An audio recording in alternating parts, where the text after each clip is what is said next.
وكان إباحي ودنا تي في هوري إن كجدي وحني وخاطرنا أفرطي الربع إنه واحد ينقدر wuxuu leeyahay sida tan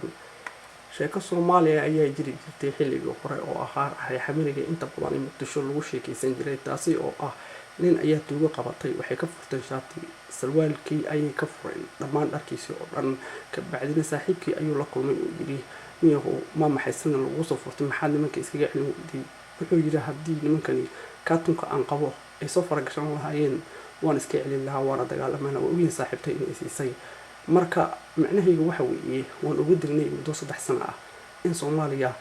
ay ku soo fuulayeen dhibaatadan iyo hubkan iyo golaha ammaanka talaabana uu ka qaadan doono laakiin si dhignan ma dhigin hadda ay ku dhex jiraan amniga ay qabsadeen dhamaantood wax yar u laaban yahay cid alle cid isku daydo inay ka hor imaato iyada ayaa darka raacayso Soomaaliya waa xilliga qarnimada loo taagi lahaa golaha ammaankana ma aha ujeedadiisu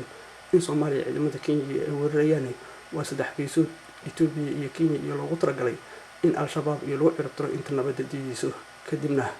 loo balaqo cid alle ciddii siyaasad leh oo xisbi samaysanayso sida dhalinta qaranka Soomaaliyeed oo matalaysa kaalintii SYL oo kale hamoogaan in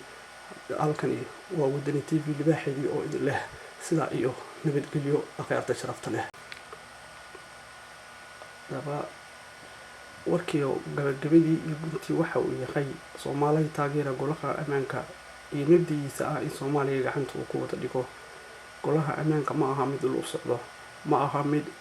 u socdaan 20 sano ee idinka wax qabsan weydeen indhahana naga eegay ayaa loo dulqaadan kari waayay haatan waa xilligii amniga Soomaaliya gacanta ay ku dhigi lahaayeen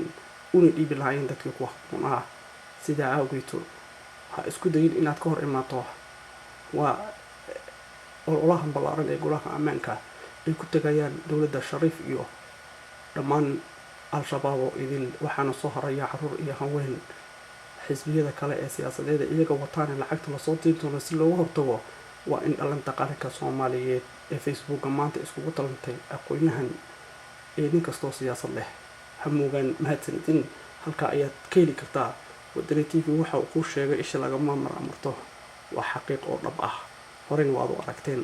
Assalaamu calaykum waraxmatullaahi wabarakaatuh.